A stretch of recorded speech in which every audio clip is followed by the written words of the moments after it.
নবম শ্রেণীর ছাত্রীরা, আজকের লাইফ সায়েন্স ক্লাসে আমি তোমাদের পুষ্টি এই চ্যাপ্টারটার কিছুটা অংশ পড়াবো।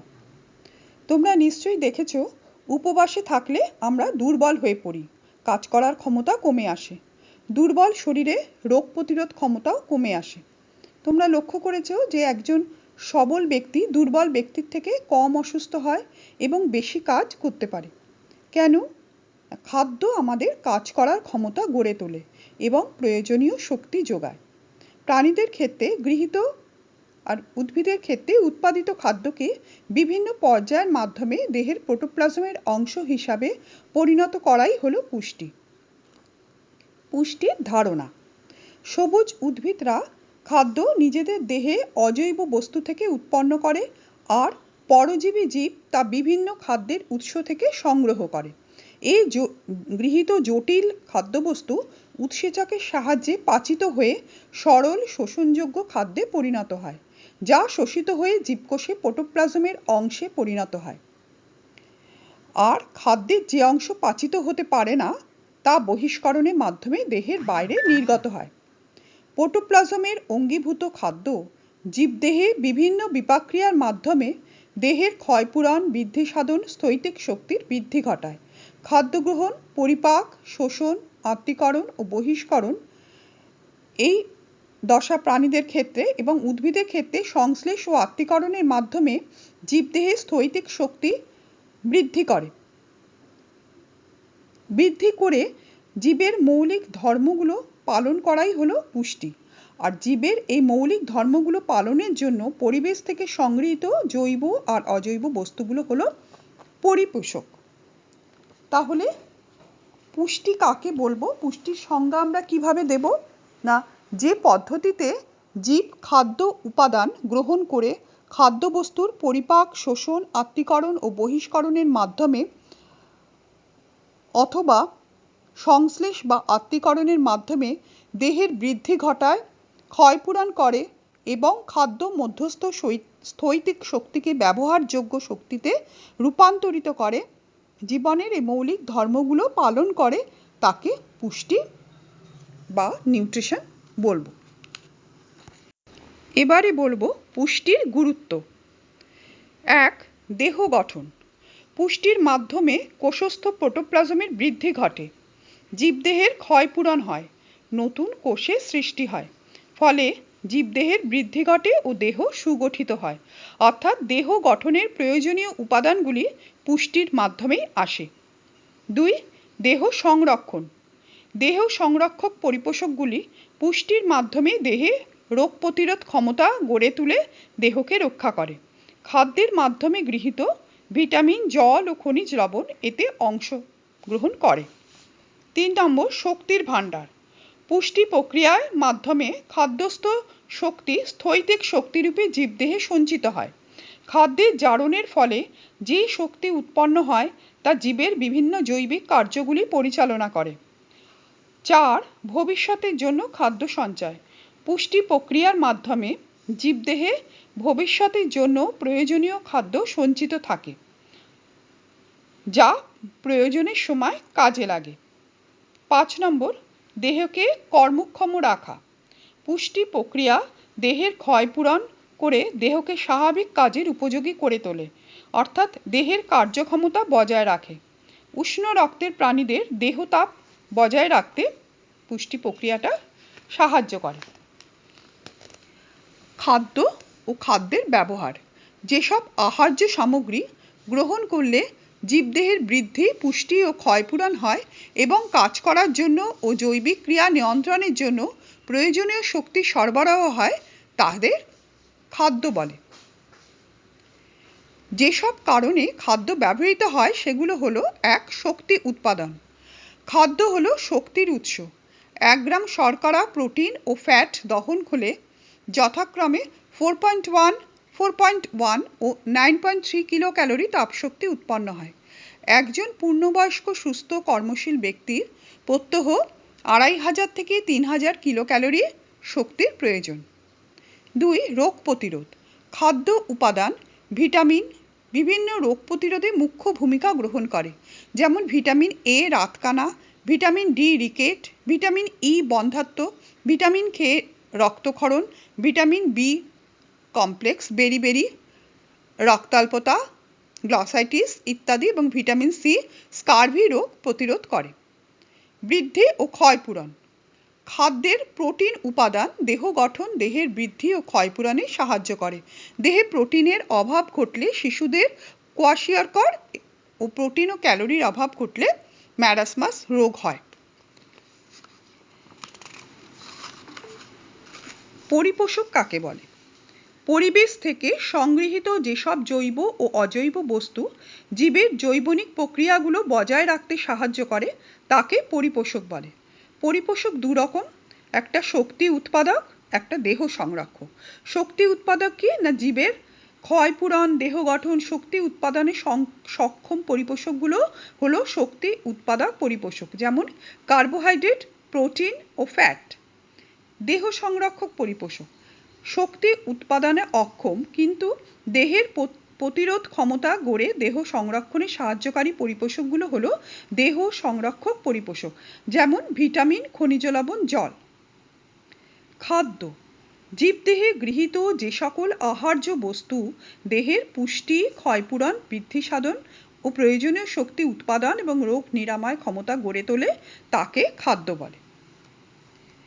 এবার আমরা উদ্ভিদের পুষ্টি সম্বন্ধে পড়ব। অধিকাংশ উদ্ভিদ নিজ দেহে খাদ্য উৎপাদন করতে পারে, তাই এরা স্বভোজী। কিন্তু অল্প কিছু উদ্ভিদ আছে যারা খাদ্যের ব্যাপারে স্বনির্ভর নয়, অর্থাৎ খাদ্যের ব্যাপারে পরনির্ভর।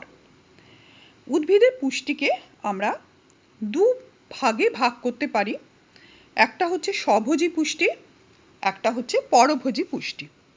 স্বভোজী পুষ্টি কি না, যে পুষ্টি প্রক্রিয়ায় উদ্ভিদেরা নিজেদের খাদ্য নিজেরা সংশ্লেষ করে পুষ্টি সম্পন্ন করে তারা স্বভোজী, তাদের পুষ্টি পদ্ধতিকে স্বভোজী পুষ্টি বলবো।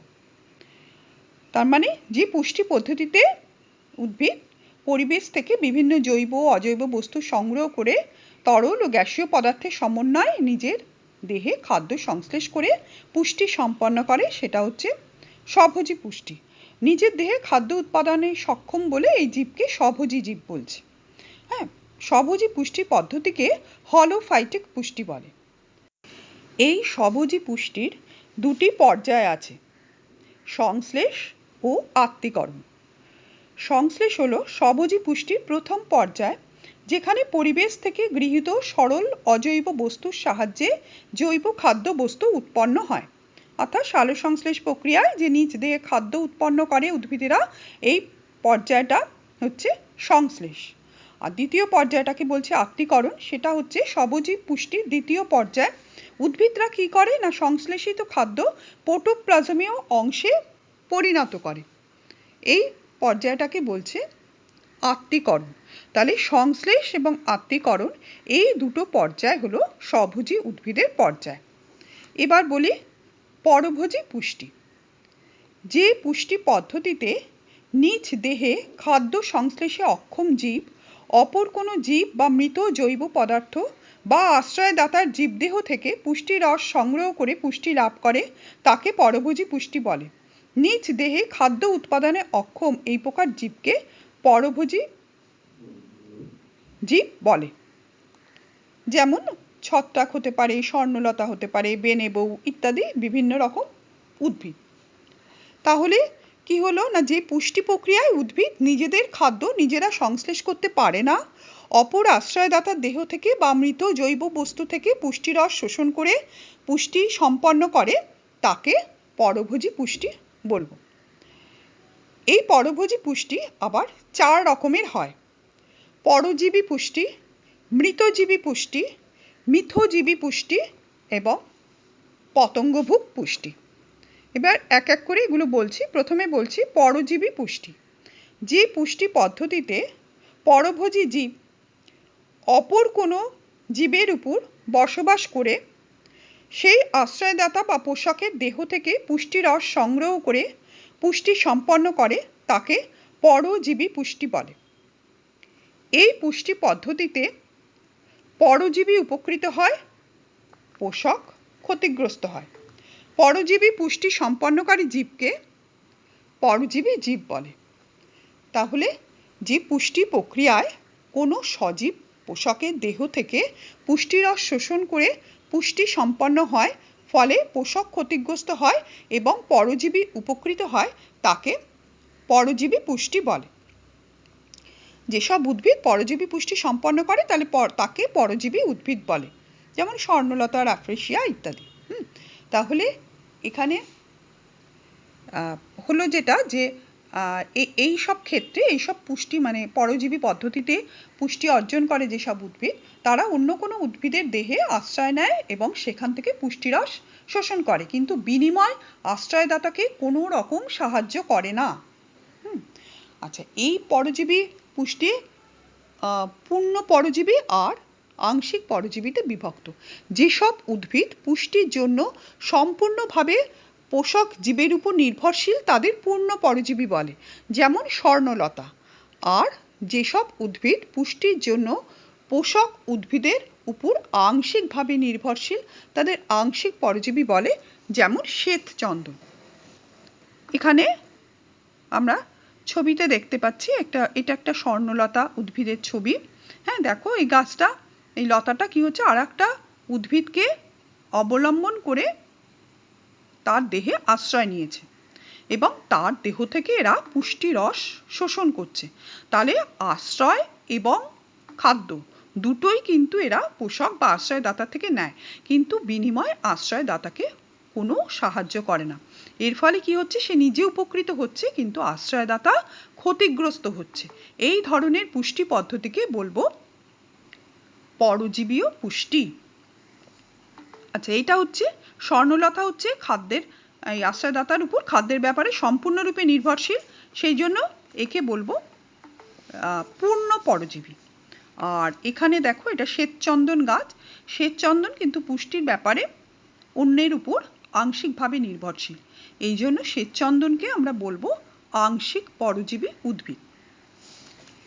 এবারে বলবো মৃতজীবী পুষ্টি। যে পুষ্টি পদ্ধতিতে জীব মৃত, গলিত, পচনশীল জৈব বস্তু থেকে পুষ্টিরস সংগ্রহ করে পুষ্টি লাভ করে, তাকে মৃতজীবী পুষ্টি বলে। মৃতজীবী পুষ্টি সম্পন্নকারী জীবকে মৃতজীবী বলে।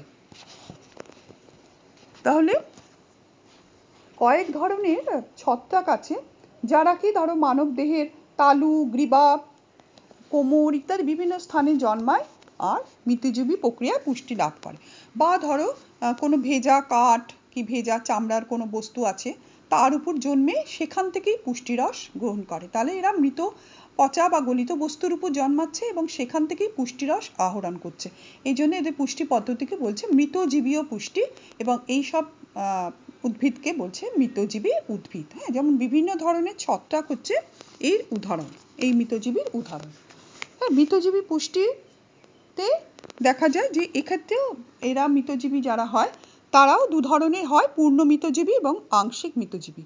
পূর্ণ মৃতজীবী কি না, যারা সরাসরি অন্য কোনো মৃত জীবদেহের থেকে পুষ্টিরস শোষণ করে, যেমন অ্যাগারিকাস একটা পূর্ণ মৃতজীবী। আর আংশিক মৃতজীবী কি, যারা স্বভোজী পুষ্টির পাশাপাশি মৃত দেহাবশেষ থেকেও পুষ্টিরস শোষণ করে, যেমন পাইন গাছ। পাইন গাছ একটা স্বভোজী উদ্ভিদ, কিন্তু এদের মূলে মাইকোরাইজা নামক ছত্রাক মৃত দেহাবশেষ থেকে পুষ্টিরস শোষণ করে, তাই পাইন গাছকে আমরা আংশিক মৃতজীবী বলবো। এখানে ছবিতে দেখো এটা একটা অ্যাগারিকাসের ছবি। অ্যাগারিকাস কি করছে না, পচা মৃত বস্তুর উপর জন্মায় এবং সেখান থেকে পুষ্টিরস আহরণ করে। এইটা এক ধরনের মানে সম্পূর্ণভাবে ওই মৃত বস্তুর উপরে পুষ্টির ব্যাপারে সে নির্ভরশীল, এই জন্য একে পূর্ণ মৃতজীবী বলবো। আর এদিকে এই পাইন গাছটা দেখো, এখানে পাইন গাছের এই যে মূলে মাইক্রোরাইজা বাস করেছে, এই যে এখানে মাইক্রোরাইজাটা বড় করে দেখানো হয়েছে। মাইক্রোরাইজা কিন্তু মৃত দেহাবশেষ থেকে পুষ্টিরস শোষণ করে। পাইন গাছ স্বভোজী হওয়ার সাথে স্বভোজী উদ্ভিদের পাশাপাশি যেহেতু মূলে মাইক্রোরাইজাটা আবার মৃত দেহাবশেষ থেকে পুষ্টিরস শোষণ করে, সেই জন্য পাইন গাছকে বলা হবে আংশিক মৃতজীবী উদ্ভিদ। এবার বলবো মিথজীবীয় পুষ্টি।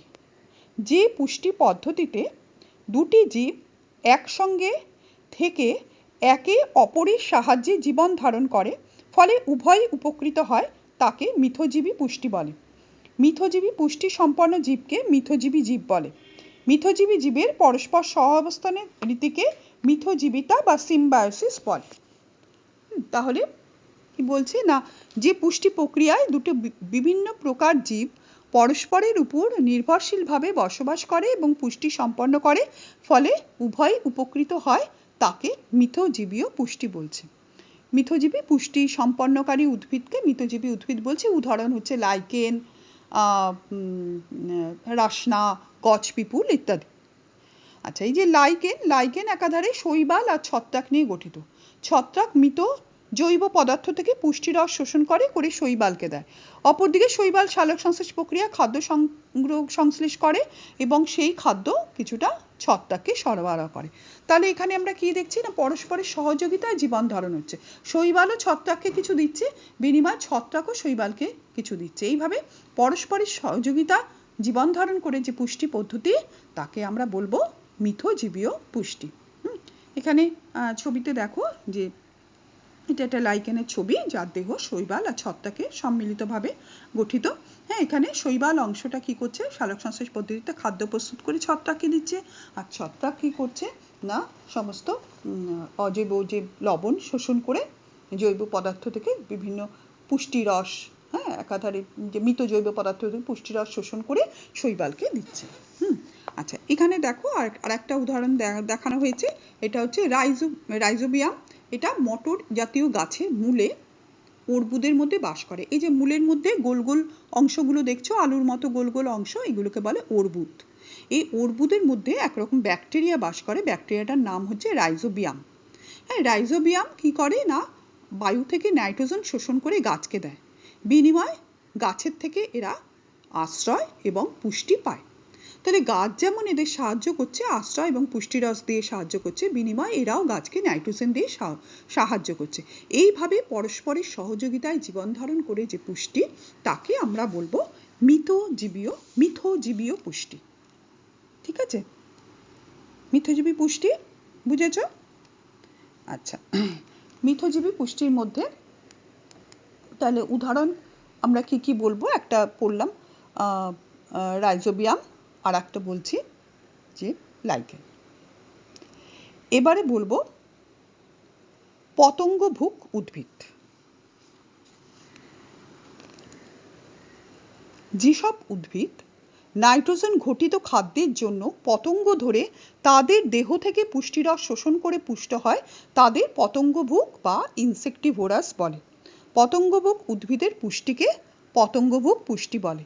যেমন কলসপত্রী, সূর্য শিশির, পাতা ঝাঁঝি এদের পতঙ্গভুক উদ্ভিদের উদাহরণ হিসাবে ধরা হবে। হ্যাঁ, তার মানে যে পুষ্টি পদ্ধতিতে উদ্ভিদ কীট পতঙ্গের দেহ নিঃসৃত পরিপোষকের সাহায্যে পুষ্টি সম্পন্ন করে, তাকে পতঙ্গভুক পুষ্টি বলে। যেসব উদ্ভিদরা পতঙ্গভুক পুষ্টি যেসব উদ্ভিদে দেখা যায়, তাদের বলবো পতঙ্গভুক উদ্ভিদ, যেমন কলসপত্রী। হ্যাঁ, এখানে ছবিটায় দেখো যে কলসপত্রী উদ্ভিদের ছবি দেখানো হয়েছে। কি হয় না, পাতার অগ্রভাগটা চকচকে কলসির মতো একটা দেখতে অংশে পরিণত হয়। হ্যাঁ, এগুলো হচ্ছে পতঙ্গ ধরার ফাঁদ। হ্যাঁ, এই কলসির চকচকে কলসির মতো গঠন দেখে পতঙ্গরা সহজে আকৃষ্ট হয়ে এর ধারে বসে। দেখো একটা পতঙ্গ এসেছে, এটা আস্তে আস্তে এর ধারে যাবে, যেই যাবে এর ভিতর থেকে একটা রস নিঃসৃত হয় পিচ্ছিল, যার ফলে পতঙ্গটা পিছলে ভিতরে প্রবেশ করতে বাধ্য হয়। আর তখন এই যে ওপরে ঢাকনা মতো অংশটা বন্ধ হয়ে যায়, ঢাকনা বন্ধ হয়ে যায়, ফলে পতঙ্গ আর বাইরে বেরাতে পারে না। এইবার পতঙ্গ দেহটা দ্রবীভূত হতে থাকে এবং পতঙ্গ দেহ থেকে পুষ্টিরস শোষণ করে। এটা হচ্ছে কলসপত্রী। আর একটা উদাহরণ বলেছি সূর্য শিশির। হ্যাঁ, সূর্য শিশির গাছে দেখো এই যে কাটা কাটা মতো অংশগুলো, এই অংশগুলো এরকম খাড়া খাড়া থাকে, যেই বেশ উজ্জ্বল বর্ণের হয়, পতঙ্গ আকৃষ্ট হয়ে যেই মাত্র বসে, তখন কি হয়, কাটা কাটা অংশগুলো বেঁকে গিয়ে পতঙ্গকে আবদ্ধ করে ফেলে। এখানে দেখো এই যে কালো রঙের একটা পতঙ্গ ভিতরে দেখা যাচ্ছে, যেই হচ্ছে এই যে এইভাবে বেঁকে বেঁকে ওকে আবদ্ধ করে ফেলেছে। তারপর পতঙ্গর দেহ নিঃসৃত রস থেকে ওরা পুষ্টি অর্জন করে। এইভাবে পতঙ্গভুক উদ্ভিদরা পুষ্টি অর্জন করে। এবার বলবো তাহলে এই এই উদ্ভিদের পরভোজী পুষ্টি যেটা 4 রকম হলো: পরজীবীয় পুষ্টি, মৃতজীবীয় পুষ্টি, মিথজীবীয় পুষ্টি আর পতঙ্গভোগ পুষ্টি। এই 4 রকম হচ্ছে পরভোজী পুষ্টি। আর তাছাড়া তো স্বভোজী পুষ্টি গাছের আছে, তাহলে স্বভোজী আর পরভোজী এই 2 রকম পুষ্টি নিয়ে হলো উদ্ভিদের পুষ্টি। আচ্ছা, এবার বলবো স্বভোজী আর পরভোজীর মধ্যে পার্থক্য। স্বভোজী উদ্ভিদরা নিজেদের দেহে খাদ্য সংশ্লেষে সক্ষম। পরভোজী উদ্ভিদেরা নিজেদের দেহে খাদ্য সংশ্লেষে অক্ষম। 2 নম্বর পয়েন্ট, স্বভোজী উদ্ভিদরা বিভিন্ন অজৈব বস্তু থেকে নিজেদের দেহে খাদ্য সংশ্লেষ করে, অর্থাৎ স্বনির্ভর, খাদ্যের ব্যাপারে স্বনির্ভর। পরভোজী উদ্ভিদরা খাদ্যের জন্য অপর জীবের উপর নির্ভর করে, অর্থাৎ পরনির্ভরশীল, খাদ্যের ব্যাপারে পরনির্ভরশীল। 3 নম্বর পয়েন্ট, স্বভোজী উদ্ভিদের যে পুষ্টি পদ্ধতি হলোফাইটিক পুষ্টি, সেটা 2টো পর্যায়ের মাধ্যমে সম্পন্ন হয়: সংশ্লেষ ও আত্তীকরণ। পরভোজী উদ্ভিদের পুষ্টি পদ্ধতিকে বলে হলোজৈিক পুষ্টি। সেটা পরজীবীয়, মিথজীবীয়, মৃতজীবীয়, পতঙ্গভোগ ইত্যাদি ভাগে ভাগ করতে পারি। আচ্ছা, আর একটা পয়েন্ট কি বলবো না, স্বভোজী উদ্ভিদের ক্ষেত্রে গৃহীত খাদ্য উপাদানের প্রকৃতিটা তরল আর গ্যাসীয়। পরভোজী পুষ্টির ক্ষেত্রে গৃহীত খাদ্যের উপাদানটা কঠিন, তরল ও জটিল উপাদান। এই হচ্ছে আজকের পড়া। আজকে আমরা কি পড়লাম? পুষ্টি কাকে বলে, পুষ্টির সম্বন্ধে ধারণা, পুষ্টির গুরুত্ব, খাদ্য ও খাদ্যের ব্যবহার, পরিপোষকের শ্রেণীবিভাগ। এবার উদ্ভিদ পুষ্টি, তার মধ্যে স্বভোজী পুষ্টি, পরভোজী পুষ্টি, পরভোজী পুষ্টির আবার 4টে প্রকার, আর স্বভোজী ও পরভোজীর পার্থক্য। আজকে পড়া থেকে যদি কোনো অসুবিধা থাকে বোঝার, তাহলে যখন স্কুল খুলবে তখন আমি ক্লাসে আবার সেগুলো বলে দেব। এবারে তোমরা কয়েকটা প্রশ্ন লেখো, সেগুলো স্কুল খুললে আমি চেক করে দেব। 1 নম্বর প্রশ্ন, পুষ্টি কাকে বলে?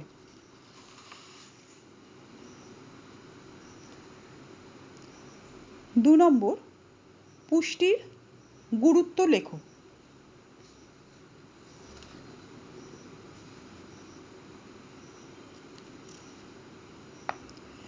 3 নম্বর, স্বভোজী পুষ্টির পর্যায়গুলি লেখো।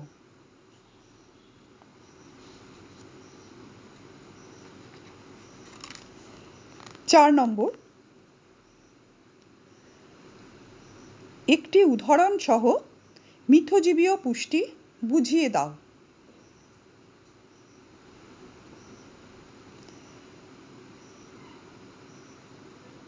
5 নম্বর,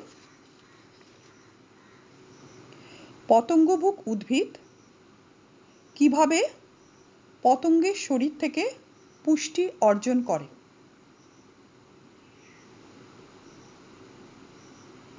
6 নম্বর, পরভোজী ও স্বভোজীর পার্থক্য লেখো। এই পর্যন্ত আজকে থাকবে, ঠিক আছে?